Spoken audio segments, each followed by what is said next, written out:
ꯈꯨꯡꯒꯪ ꯑꯃꯗ ꯃꯔꯨꯞ ꯑꯍꯨꯝꯈꯛ ꯂꯩꯔꯝꯃꯤ꯫ ꯃꯔꯨꯞꯁꯤꯡ ꯑꯁꯤꯒꯤ ꯃꯃꯤꯡꯁꯤꯡꯗꯤ ꯁꯨꯒꯟ, ꯑꯔꯕꯤꯟ ꯑꯃꯗꯤ ꯒꯣꯄꯥꯜ ꯍꯥꯏꯅ ꯀꯧꯔꯝꯃꯤ꯫ ꯍꯥꯏꯔꯤꯕ ꯃꯔꯨꯞ ꯑꯍꯨꯝ ꯑꯁꯤ ꯄꯤꯁꯛ ꯄꯤꯛꯂꯤꯉꯩꯗꯒꯤ ꯍꯧꯅ ꯂꯣꯏꯅ ꯇꯤꯟꯅꯔꯛꯄ ꯃꯔꯨꯞꯁꯤꯡꯅꯤ꯫ ꯃꯍꯩ ꯃꯁꯤꯡ ꯇꯝꯕꯁꯨ ꯃꯈꯣꯏ ꯑꯍꯨꯝ ꯄꯨꯟꯅ ꯃꯍꯩꯂꯣꯏꯁꯪ ꯑꯃꯗ ꯇꯝꯃꯤꯟꯅꯔꯝꯃꯤ, ꯑꯗꯨꯒ ꯁꯥꯟꯅ ꯈꯣꯠꯅꯕꯗꯁꯨ ꯃꯈꯣꯏ ꯑꯍꯨꯝ ꯄꯨꯟꯅ ꯁꯥꯟꯅꯃꯤꯟꯅꯔꯝꯃꯤ꯫ ꯅꯣꯡꯃꯗꯤ ꯃꯈꯣꯏ ꯑꯍꯨꯝꯅ ꯃꯍꯩꯂꯣꯏꯁꯪꯗꯒꯤ ꯂꯥꯏꯔꯤꯛ ꯇꯝꯕ ꯂꯣꯏꯗꯨꯅ ꯊꯣꯛꯂꯛꯂꯕ ꯃꯇꯨꯡ ꯒꯣꯄꯥꯜꯅ ꯋꯥꯐꯝ ꯑꯃ ꯍꯧꯗꯣꯔꯛꯂꯝꯃꯤ꯫ ꯍꯧꯖꯤꯛꯇꯤ ꯁꯨꯇꯤꯁꯨ ꯊꯥꯔꯕꯅꯤꯅ ꯃꯈꯣꯏ ꯑꯍꯨꯝ ꯔꯥꯖꯨꯒꯤ ꯍꯩꯀꯣꯜ ꯑꯗꯨꯗ ꯇꯨꯃꯤꯟꯅ ꯆꯪꯗꯨꯅ ꯍꯩꯀꯣꯜ ꯑꯗꯨꯗ ꯄꯥꯜꯂꯤꯕ ꯍꯩꯅꯧꯁꯤꯡ ꯑꯗꯨ ꯆꯥꯔꯨꯁꯤ ꯍꯥꯏꯅ ꯍꯧꯔꯛꯂꯝꯃꯤ꯫ ꯒꯣꯄꯥꯜꯅ ꯍꯧꯗꯣꯔꯛꯂꯤꯕ ꯋꯥꯐꯝ ꯑꯗꯨ ꯌꯥꯅꯤꯡꯗ꯭ꯔꯗꯨꯅ ꯁꯨꯒꯟꯅ ꯑꯃꯨꯛ ꯃꯍꯥꯛꯇꯤ ꯍꯩꯅꯧ ꯆꯥꯕ ꯆꯠꯄ ꯉꯝꯂꯣꯏ, ꯔꯥꯖꯨꯅ ꯃꯈꯣꯏꯕꯨ ꯎꯈ꯭ꯔꯕꯗꯤ ꯁꯣꯏꯗꯅꯃꯛꯀꯤ ꯌꯥꯝꯅ ꯊꯤꯅ ꯐꯨꯔꯛꯀꯅꯤ, ꯃꯍꯥꯛꯇꯤ ꯔꯥꯖꯨꯕꯨ ꯌꯥꯝꯅ ꯀꯤꯖꯩ, ꯃꯔꯝ ꯑꯁꯤꯅ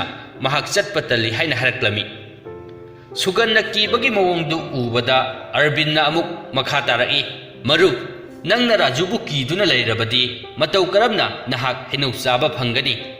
ꯄꯨꯟꯁꯤ ꯍꯥꯏꯕꯁꯤꯗꯤ ꯈꯔꯁꯨ ꯊꯧꯅꯥ ꯐꯅ ꯍꯤꯡꯕ ꯇꯥꯕꯅꯤ ꯃꯔꯨꯞ꯫ ꯑꯩꯈꯣꯏꯕꯨ ꯉꯁꯤ ꯐꯥꯎꯕꯗ ꯊꯧꯅꯥ ꯐꯕ ꯊꯕꯛ ꯀꯔꯤꯕꯨ ꯇꯧꯈ꯭ꯔꯕꯒꯦ?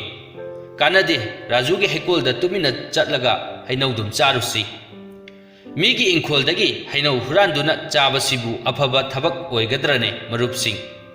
ꯁꯨꯒꯟꯅ ꯑꯃꯨꯛ ꯍꯪꯂꯛꯏ꯫ ꯃꯗꯨꯗꯒꯤ ꯒꯣꯄꯥꯜꯅ ꯑꯃꯨꯛ, "ꯐꯔꯦ, ꯅꯪꯅ ꯑꯗꯨꯝꯅ ꯈꯜꯂꯕꯗꯤ ꯂꯥꯛꯅꯤꯡꯂꯒ ꯂꯥꯛꯑꯣ, ꯂꯥꯛꯅꯤꯡꯗ꯭ꯔꯒ ꯇꯣꯛꯑꯣ, ꯑꯔꯕꯤꯟ ꯑꯩꯈꯣꯏ ꯑꯅꯤꯗꯤ ꯍꯩꯅꯧ ꯃꯌꯥꯝ ꯑꯃ ꯍꯦꯛꯇꯨꯅ ꯆꯥꯔꯨꯔꯅꯤ" ꯍꯥꯏꯅ ꯍꯥꯏꯔꯛꯏ꯫ ꯃꯥꯒꯤ ꯃꯔꯨꯞꯁꯤꯡꯗꯨ ꯋꯥꯔꯧꯈꯤꯕ ꯇꯥꯔꯦ ꯈꯜꯂꯗꯨꯅ ꯁꯨꯒꯟ ꯆꯠꯅꯤꯡꯗ꯭ꯔꯕꯁꯨ ꯃꯍꯥꯛ ꯆꯠꯂꯒꯦ, ꯃꯈꯣꯏꯒꯤ ꯃꯇꯨꯡ ꯏꯟꯅꯔꯒꯦ ꯍꯥꯏꯅ ꯍꯥꯏꯔꯝꯃꯤ꯫ ꯑꯁꯨꯝꯅ ꯃꯈꯣꯏ ꯑꯍꯨꯝ ꯔꯥꯖꯨꯒꯤ ꯍꯩꯀꯣꯜ ꯑꯗꯨꯗ ꯇꯨꯃꯤꯟꯅ ꯆꯪꯗꯨꯅ ꯍꯩꯅꯧ ꯑꯃꯨꯟꯕ ꯃꯌꯥꯝ ꯑꯃ ꯍꯦꯛꯂꯝꯃꯤ꯫ ꯍꯩꯅꯧꯁꯤꯡ ꯑꯗꯨ ꯃꯈꯣꯏꯅ ꯍꯩꯀꯣꯜ ꯑꯗꯨꯗꯒꯤ ꯄꯨꯊꯣꯔꯛꯇꯨꯅ ꯆꯥꯎꯔꯕ ꯎ ꯄꯥꯝꯕꯤ ꯑꯃꯒꯤ ꯃꯈꯣꯡꯗ ꯐꯝꯗꯨꯅ ꯆꯥꯔꯝꯃꯤ꯫ ꯃꯈꯣꯏ ꯑꯍꯨꯝꯅ ꯍꯥꯎꯅ ꯍꯩꯅꯧꯁꯤꯡ ꯑꯗꯨ ꯆꯥꯔꯤꯉꯩ ꯒꯣꯄꯥꯜꯒꯤ ꯌꯨꯝꯂꯣꯟꯅꯕꯗ ꯂꯩꯕ ꯅꯤꯇꯤꯟ ꯀꯧꯕ ꯑꯍꯜ ꯑꯃ ꯃꯈꯣꯏ ꯑꯍꯨꯝꯒꯤ ꯃꯅꯥꯛꯇ ꯆꯪꯁꯤꯜꯂꯛꯏ, ꯑꯗꯨꯒ ꯒꯣꯄꯥꯜꯗ ꯍꯥꯏꯔꯛꯏ, "ꯒꯣꯄꯥꯜ, ꯅꯄꯥꯅ ꯁꯤꯕ ꯆꯪꯕ ꯈꯪꯗꯅ ꯐꯃꯨꯡꯗ ꯇꯥꯗꯨꯅ ꯂꯩꯔꯦ, ꯑꯗꯨꯒ ꯅꯪꯅ ꯃꯐꯝ ꯑꯁꯤꯗ ꯅꯨꯡꯉꯥꯏꯅ ꯍꯩꯅꯧ ꯆꯥꯗꯨꯅ ꯂꯩꯊꯣꯛꯂꯤꯕ ꯀꯔꯤꯒꯤꯅꯣ?" ꯑꯍꯜ ꯑꯣꯏꯔꯕ ꯅꯤꯇꯤꯟꯒꯤ ꯋꯥꯗꯨ ꯇꯥꯕꯗ ꯒꯣꯄꯥꯜ ꯍꯩꯅꯧ ꯆꯥꯔꯝꯕꯗꯒꯤ ꯐꯨꯛ ꯍꯧꯒꯠꯇꯨꯅ ꯃꯌꯨꯝꯂꯣꯝꯗ ꯌꯥꯝꯅ ꯌꯥꯡꯅ ꯆꯦꯟꯈꯤꯔꯝꯃꯤ꯫ ꯒꯣꯄꯥꯜꯅ ꯄꯤꯛꯂꯤꯉꯩ ꯃꯇꯝꯗ ꯃꯥꯒꯤ ꯃꯃꯥꯗꯨ ꯀꯟꯕ ꯉꯝꯗꯕ ꯂꯩꯅꯥ ꯑꯃ ナꯗꯨꯅ ꯁꯤꯈꯤꯔꯝꯃꯤ꯫ ꯃꯃꯥ ꯍꯦꯛ ꯁꯤꯈꯤꯕꯗꯒꯤ ꯃꯄꯥ ꯔꯥꯝꯆꯔꯟꯅ ꯃꯥꯕꯨ ꯆꯥꯎꯅꯕ ꯌꯣꯛꯂꯛꯄꯅꯤ꯫ ꯔꯥꯝꯆꯔꯟ ꯑꯃꯨꯛ ꯍꯟꯅ ꯅꯨꯄꯤ ꯊꯤꯒꯦ ꯈꯟꯈꯤꯗꯦ꯫ ꯃꯗꯨꯒꯤ ꯃꯍꯨꯠ ꯈꯨꯡꯒꯪ ꯑꯗꯨꯗ ꯀꯔꯕꯥꯔ ꯃꯆꯥ ꯈꯔ ꯇꯧꯗꯨꯅ ꯒꯣꯄꯥꯜꯕꯨ ꯃꯍꯩ ꯃꯁꯤꯡ ꯇꯝꯍꯟꯗꯨꯅ ಚಾವನಬ ಯೋಗ್ಲಕ್ಪನಿ ಅದುಬು ಲೈಬಕ್ ಥೀಬ ಥೌದೋಕ್ ಹಾಯ್ಬದುನಿ ನೋಂಗ್ಮ ಥಬಕ್ ಸೂರಿಂಗೈ ಅವಾಂಗ್ಬ ಯುಮ್ ಅಮಗಿ ದಲಾಂದಗಿ ತಾರಕ್ತುನಾ Ram Charan ಅಮುಕ್ ಹನ್ನ ಹೌಗತ್ ಕಾಂಖತ್ಪ ngamloidabagi mawongda makhwang adu tekhirami numit adudagi mahak phamungda adumak yataduna leikhirami Gopal mayum yaurakladuna mapagi manakta chensilagi aduga mahakpu kaidaurabagi haina hangjarami Ramcharanna masagi maithongda munna yengladuna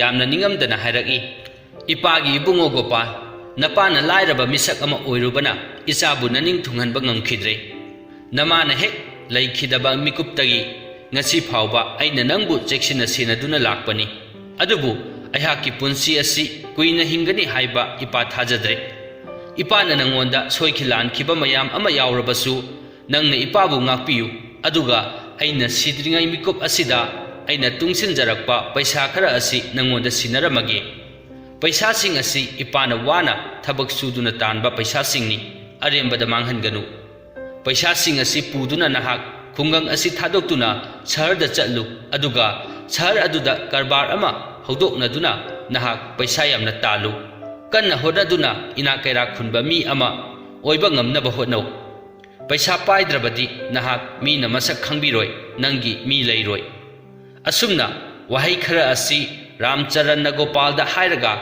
magi nakandagi paisa yawba sengaw ama puthuraklami sengaw adu Gopal da sinarami aduga ngaihak leiraga Ramcharan gi thawai adu sangsar asidagi thadoktuna chatkhirami Gopal gi mapana ikhang khangaudana sikhiba asida nungaitraduna Sugan amadi Arvinsu Gopal gi manakta laklami aduga magi mabukning themjinbirami ꯀꯅꯥ ꯑꯃꯠꯇ ꯂꯩꯇ꯭ꯔꯦ ꯍꯥꯏꯗꯨꯅ ꯄꯨꯛꯅꯤꯡ ꯁꯣꯟꯊꯕ ꯇꯧꯒꯅꯨ, ꯃꯥꯒꯤꯗꯃꯛ ꯃꯈꯣꯏ ꯃꯌꯥꯝ ꯂꯩꯔꯤ ꯍꯥꯏꯅ ꯊꯦꯝꯖꯤꯟꯕꯤꯔꯝꯃꯤ꯫ ꯃꯇꯝ ꯑꯁꯤꯗ ꯒꯣꯄꯥꯜꯅ ꯃꯈꯣꯏ ꯑꯅꯤꯗ ꯃꯍꯥꯛꯇꯤ ꯍꯧꯖꯤꯛ ꯈꯨꯡꯒꯪ ꯑꯗꯨꯗ ꯃꯈꯣꯏꯒ ꯄꯨꯟꯅ ꯂꯩꯃꯤꯟꯅꯕ ꯐꯪꯂꯔꯣꯏ, ꯃꯄꯥꯒꯤ ꯄꯥꯎꯇꯥꯛ ꯃꯇꯨꯡ ꯏꯟꯅ ꯃꯍꯥꯛ ꯁꯍꯔꯗ ꯄꯩꯁꯥ ꯇꯥꯟꯕ ꯆꯠꯂꯒꯅꯤ ꯍꯥꯏꯅ ꯍꯥꯏꯔꯛꯂꯝꯃꯤ꯫ ꯑꯔꯕꯤꯟꯅ ꯑꯃꯨꯛ ꯃꯍꯥꯛꯇꯤ ꯍꯧꯖꯤꯛ ꯂꯥꯏꯔꯤꯛ ꯂꯥꯏꯁꯨ ꯑꯃꯗꯤ ꯃꯍꯩ ꯃꯁꯤꯡ ꯃꯄꯨꯡ ꯐꯥꯅ ꯇꯝꯕ ꯂꯣꯏꯁꯤꯟꯕꯁꯨ ꯅꯠꯇ꯭ꯔꯤ, ꯃꯥꯅ ꯁꯍꯔ ꯑꯗꯨꯗ ꯆꯠꯂꯒ ꯇꯧꯔꯨꯒꯗꯧꯔꯤꯕ ꯊꯕꯛ ꯑꯁꯤ ꯀꯔꯤ ꯊꯕꯛꯅꯣ ꯍꯥꯏꯅ ꯍꯪꯂꯛꯏ꯫ ꯃꯔꯨꯞ, ꯑꯩꯍꯥꯛꯁꯨ ꯀꯔꯤ ꯇꯧꯒꯗꯕꯅꯣ ꯍꯥꯏꯕ ꯈꯪꯗꯦ,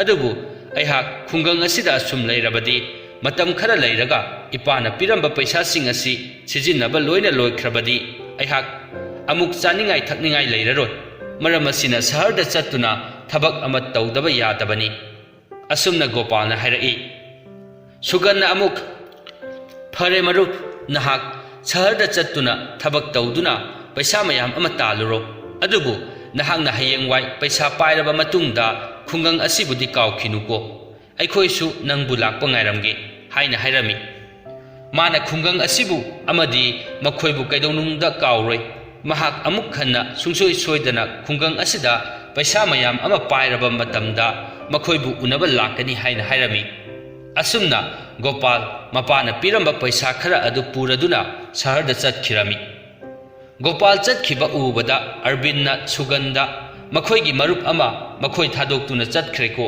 ꯍꯥꯏꯅ ꯅꯨꯡꯉꯥꯏꯇꯅ ꯁꯣꯟꯖꯔꯝꯃꯤ꯫ ꯃꯇꯝ ꯑꯁꯤꯗ ꯁꯨꯒꯟꯅ ꯑꯃꯨꯛ ꯑꯔꯕꯤꯟꯗ, ꯃꯔꯨꯞ, ꯑꯩꯍꯥꯛꯇꯤ ꯒꯣꯄꯥꯜ ꯆꯠꯈꯤꯕꯒꯤ ꯃꯔꯥꯡ ꯇꯧꯔꯤꯉꯩ ꯅꯪꯉꯣꯟꯗ ꯋꯥꯐꯝ ꯑꯃ ꯍꯥꯏꯕ ꯀꯥꯎꯔꯨꯔꯦ, ꯑꯩꯍꯥꯛꯁꯨ ꯍꯌꯦꯡꯗꯒꯤ ꯈꯨꯡꯒꯪ ꯑꯁꯤ ꯊꯥꯗꯣꯛꯇꯨꯅ ꯑꯇꯣꯞꯄ ꯈꯨꯡꯒꯪ ꯑꯃꯗ ꯑꯃꯨꯛ ꯆꯠꯄ ꯇꯥꯔꯦ, ꯃꯐꯝ ꯑꯗꯨꯗ ꯂꯥꯏꯔꯤꯛ ꯂꯥꯏꯁꯨ ꯇꯝꯕ ꯂꯣꯏꯁꯤꯜꯂꯒ ꯏꯄꯥꯒꯤ ꯀꯔꯕꯥꯔ ꯑꯁꯤꯗ ꯃꯇꯦꯡ ꯄꯥꯡꯕ ꯉꯝꯅꯕ ꯍꯣꯠꯅꯕ ꯇꯥꯔꯦ ꯍꯥꯏꯅ ꯍꯥꯏꯔꯛꯂꯝꯃꯤ꯫ ꯃꯗꯨꯗꯒꯤ ꯑꯔꯕꯤꯟꯅ ꯌꯥꯝꯅ ꯃꯊ꯭ꯋꯥꯏ ꯅꯨꯡꯉꯥꯏꯇꯅ ꯍꯧꯖꯤꯛꯇꯤ ꯃꯈꯣꯏ ꯂꯣꯏꯅꯃꯛ ꯀꯥꯏꯅꯕ ꯇꯥꯔꯦ, ꯑꯗꯨꯕꯨ ꯃꯍꯥꯛꯇꯤ ꯈꯨꯡꯒꯪ ꯑꯗꯨꯗ ꯃꯈꯣꯏꯕꯨ ꯂꯥꯛꯄ ꯉꯥꯏꯗꯨꯅ ꯂꯩꯔꯝꯒꯦ ꯍꯥꯏꯅ ꯍꯥꯏꯔꯝꯃꯤ꯫ ꯑꯁꯨꯝꯅ ꯅꯨꯃꯤꯠ ꯑꯁꯤꯗꯒꯤ ꯍꯧꯔꯗꯨꯅ ꯃꯔꯨꯞ ꯑꯍꯨꯝ ꯑꯁꯤ ꯇꯣꯉꯥꯟ ꯇꯣꯉꯥꯟꯕ ꯃꯈꯣꯏꯒꯤ ꯄꯨꯟꯁꯤꯒꯤ ꯂꯝꯕꯦꯜ ꯑꯗꯨꯗ ꯆꯠꯅꯈꯤꯔꯝꯃꯤ꯫ ꯃꯁꯥ ꯃꯁꯥꯒꯤ ꯄꯨꯟꯁꯤꯒꯤ ꯑꯣꯏꯕ ꯊꯕꯛꯁꯤꯡꯗ ꯍꯦꯟꯅ ꯄꯨꯛꯅꯤꯡ ꯂꯨꯞꯁꯤꯟꯈꯤꯔꯝꯃꯤ꯫ ꯃꯄꯥꯅ ꯁꯤꯟꯅꯔꯝꯕ ꯄꯩꯁꯥ ꯈꯔ ꯑꯗꯨ ꯁꯤꯖꯤꯟꯅꯗꯨꯅ ꯒꯣꯄꯥꯜ ꯁꯍꯔ ꯑꯗꯨꯗ ꯀꯔꯕꯥꯔ ꯃꯆꯥ ꯇꯧꯕ ꯍꯧꯔꯝꯃꯤ꯫ ꯃꯥꯅ ꯇꯧꯔꯤꯕ ꯀꯔꯕꯥꯔꯁꯤꯡ ꯑꯗꯨ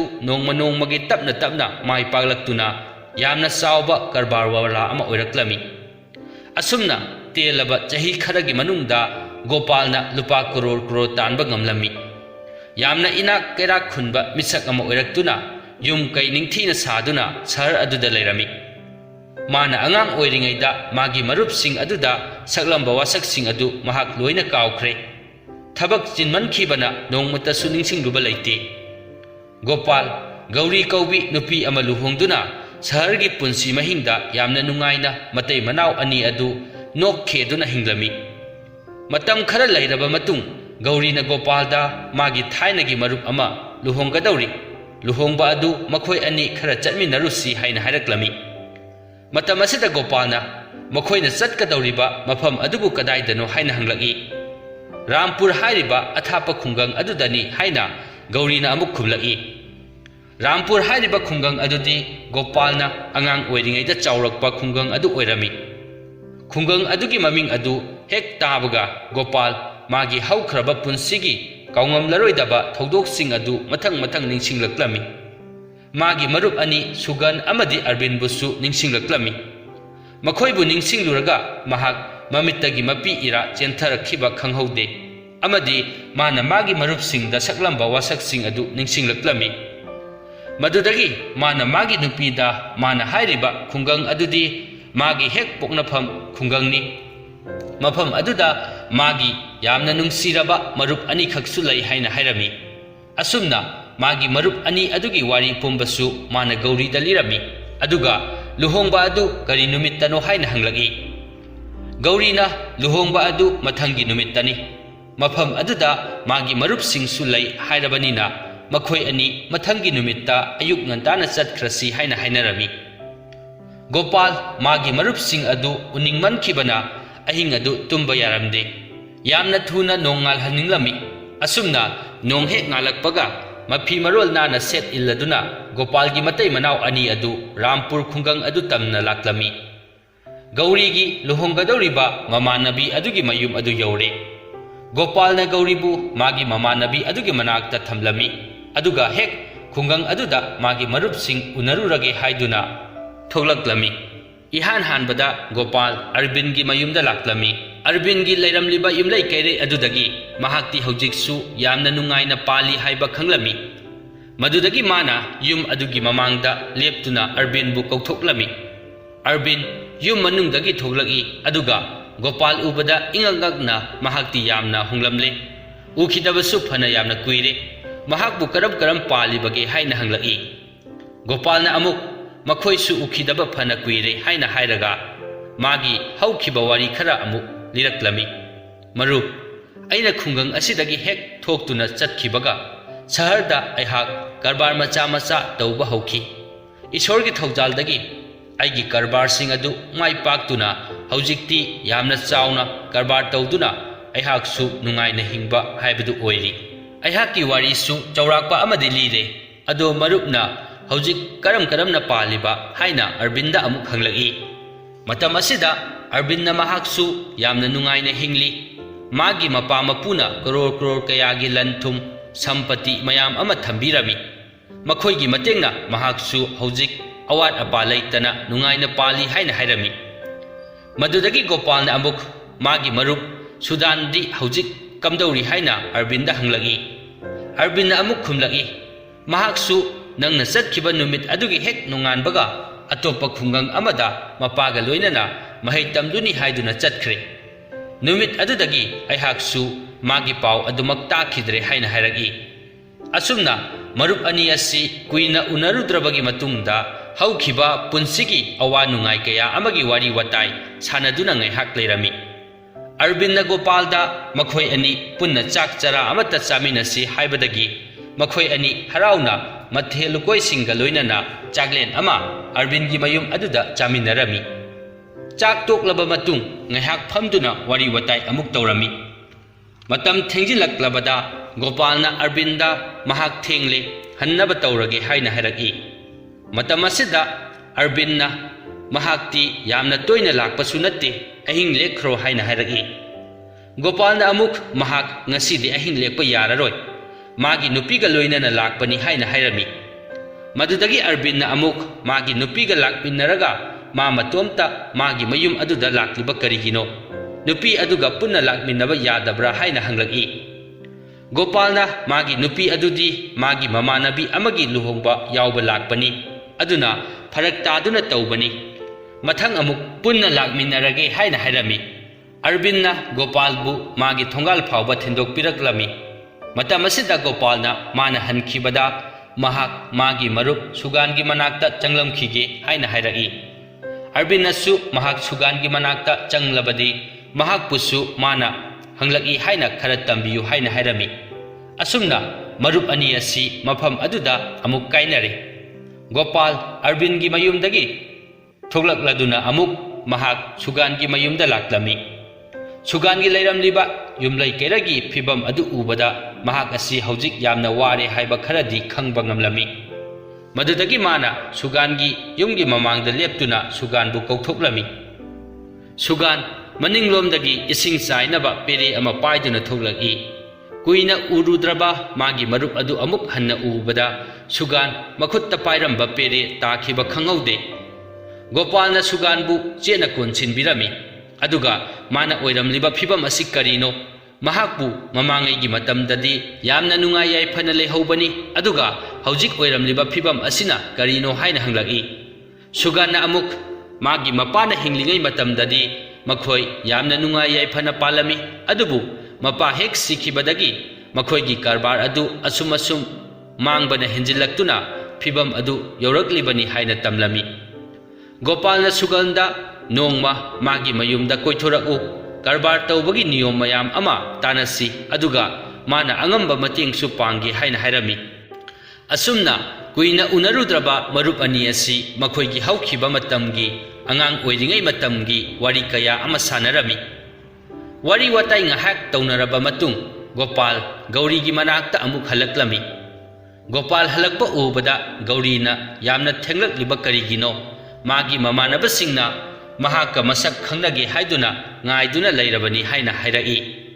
Gopalna magi marupsing adu unabada khara thengdokhre haina hairami.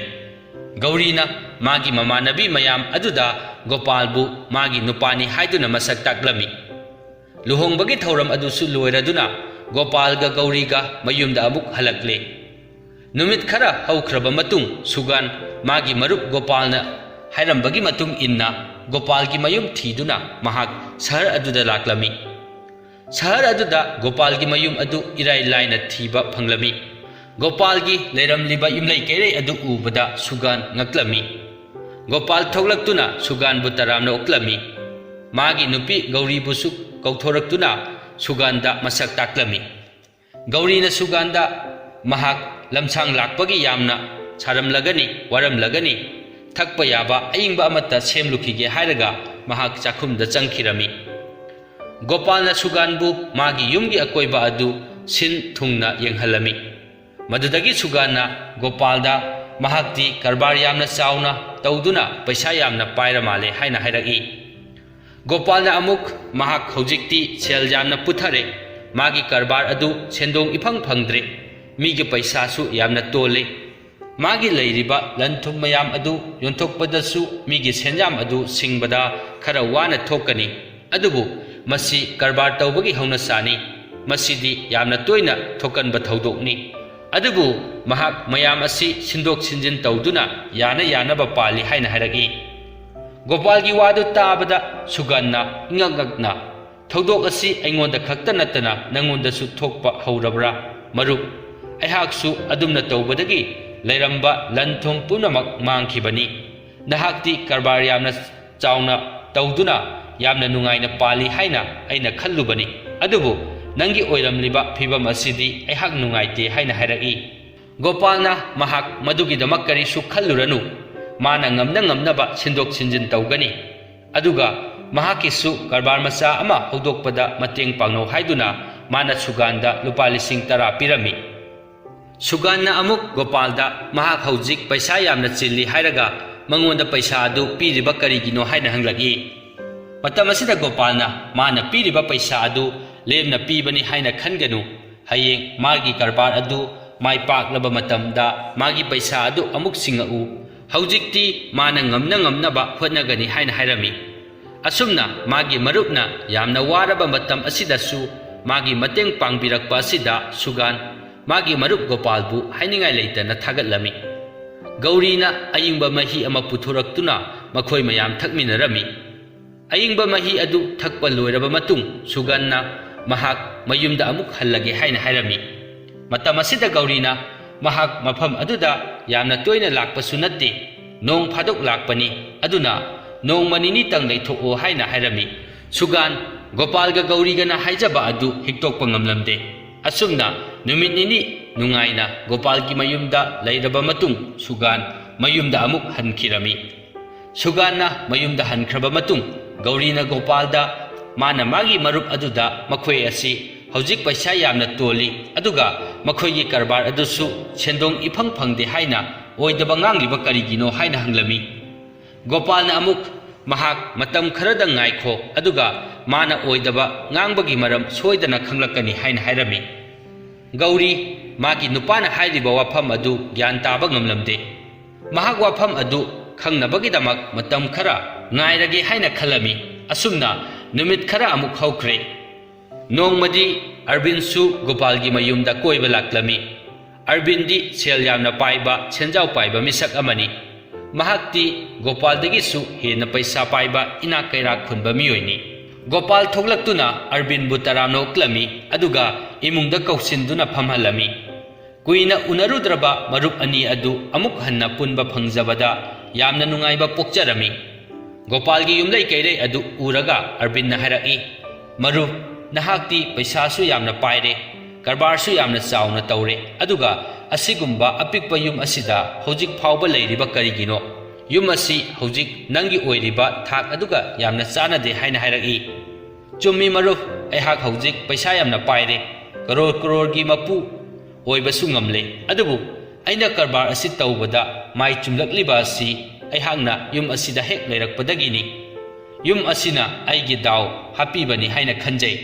Maram asina aina yum asi thadokpa ngamdaduna yum asida haujiksu leiribani marup. Haina Gopalna amuk hairaki. Gopalgi wadu taraga Arvinna chummi. Mahangna hairibadu adubu magi oiriba thak adugadi yumlai kairei aduga chanade haina hairaki. Matam asida Gopalna amuk hairaki. Marup aina yum asida asum leibagi wani. Masi nataba aigi lan thum mayam amasu leiri. Mafam asidagi khara chatlaga aigi chawraba haino ngakta thaba lau pari lising amarom chawba hingkhol amasu leiri. Hingkhol aduda aihaki chawraba yum amasu sare. Mafam aduda aigi lan thum amadi aki amaugi potchai mayam amasu thamli. Maduda sunattana aihak atopa hiramani muktagi karbar amasu nauna haure. Adubu aina yum asi thadokpa ngamdaduna mafam asida asum leibani haina hairami. Nahangna sumna nungaina leirambase ubada aihak yamna nungaire Gopal. Nangdi angang oidingai matamdasu yamna naraibak thina horakhibani. Aihakti aigi ipa ipusingna thamlamba lanthum mayam aduna haujik nungaina hingba ngamjabani. Adubu nangdi nangi honajabanna phibam asi yaurakpani. Aihaksu ngasidi nangondagi para ama tamle. Aigi haujik leijariba lanthum mayam asina yare haina aina penthok lubani. Adubu nangi honaba leptaba mai pakpagi matau asi ururaga aihaksu henna honaningbagi thauna ama lakle. Haujik aihak tumina leithok laroi. Aihaksu karbar tawba hauragani haina hairami. Matam asida Gaurina hai mahi glass ama puthораktuna Arvinda pirami. Gopalna Arvinda Gauribu magi nupini haiduna masak taklami. Arvinna Gaurida haujik Gopalda magi nungaitaba kari kari leirabadi hairaku mahak lakligai matam asida semdoklamge haiduna phagi tawduna hairaki. Gaurina magi nungaitaba karisu leite. Gopalna makhoigi maramda mangonda wari mayam ama libi. Thaina makhoina angang oiringaida hainau huranduna chabagi wari su libi haina tamlami. Asumna makhoi mayam ngaihak nominaduna wari watai ngaihak sanarami. Madudagi Arvin mayumda hallage haina hairami. Gopalna mahak matam khara makhoigi mayum asida leikho haina hairami. Adubu Arvinna mahak mayumda hallage tawgadaba thabak mayam ama leiri haiduna mahak adumak mayumda hankhirami. Arvin chatkraba matung Gauri Gopalgi manakta amuk changlaki aduga hairaki. Mamangdana nangna sugan lakpa matamda nahak asi haujik paisa mayam ama toli haiduna nangbu hanthana uhalli aduga ngasina amuk Arvin lakpa matam asidana nangna lanthum mayam ama lei haiduna haijinduna nangi thak amukka hena wangkhathalli. Nangna nangi marupsing asida oidaba ngangliba si karigino haina hanglaki. Gopalna amuk khumlaki aina sugan lakpa matamda migi paisa mayam ama toli aduga aigi karbar asisu sendong yamna phangde haibagi maramdi haujik sudan asi lairaba misak ama haibadu oirabani. Aihak asi sel jamna paiduna nungai yaifana leibagi mawong utlabadi magi wakhalda nungaitaba ama soidana phawgani. Maram asina aikhoisu magumna khara wana hingli haina hairabadi prithibhi asida awa ana tariba miyoi asi mahak matomta natte magi marupsingsu awaba asi thengnari khanduna magi thamoi adu khara chauthokjagani. Honaningbasu hena phaurakani. Maram asina magi nungainabagi damak khallaga aina oidaba ngangkhibani haina hairaki.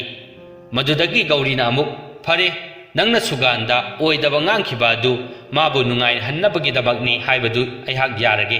Aduga nangna Arvinda amuk oidaba ngangliba aduna karigino. Gopalna amuk khumlaki aigi marup Arvindi senjau paiba crorepatini. Maram asina mana aikhoibu hanthana yenglakpa yai.